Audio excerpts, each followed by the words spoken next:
White privilege doesn't mean you get to sit on the sidelines, ignoring the problems and all of the signs that the world needs to be rearranged and society's rules need to be changed. White privilege means you have a louder voice. What you do with that is your choice. You can fight for people's lives and make sure society thrives, or you can be the reason people die. Do you really want to be the bad guy? We can decide which side we're fighting for, and I've never been more sure. The rules of society are set in stone. If you don't adhere to them, you'll find yourself alone. But they're fragile enough to be broken, even though slurs can never be unspoken. The rules of society are fragile like glass. People are judged because of their race, sexuality, and social class. The rules are embedded in us whilst we are young, but us people with white privilege didn't realise that they've always stung. The edge of the glass cuts deep within, judgments based purely off the colour of their skin. Slurs are screamed, thrown around, but none of us realise that people have drowned in the blood from the cuts of the edges, but we stand here today ready to recite the pledges.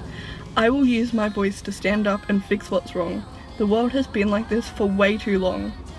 And maybe one day racism will only be a part of long gone history, and our future generations will still ponder the mystery of why people were judged based off of their looks. Let's leave it gone but never forgotten in our history books.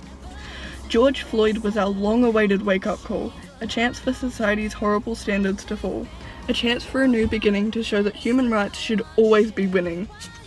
The rules of society are unforgiving, but I ask for your forgiveness as history keeps reliving.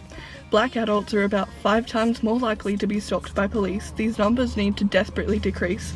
As of August this year, there's been at least 123 black people killed by the police in the US alone. These numbers need to be displayed and shown.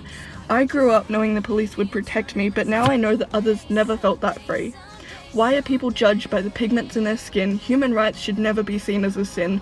We have only just started to begin, the race to the end of which we will all win. As a bisexual, I can hide the real me, but being black is something everyone can see.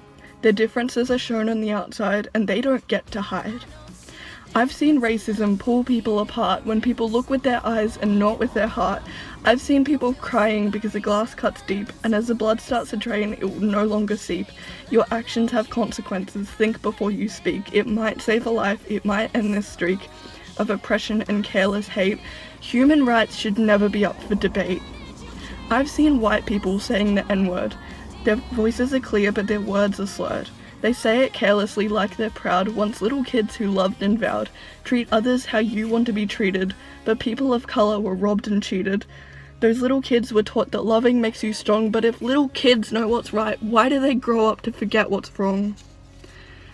The rules of society will be broken in time. Oppressed people should never be seen as a crime, and soon, as the world moves slowly, the fragile glass will shatter. And only then will people realise that Black lives matter.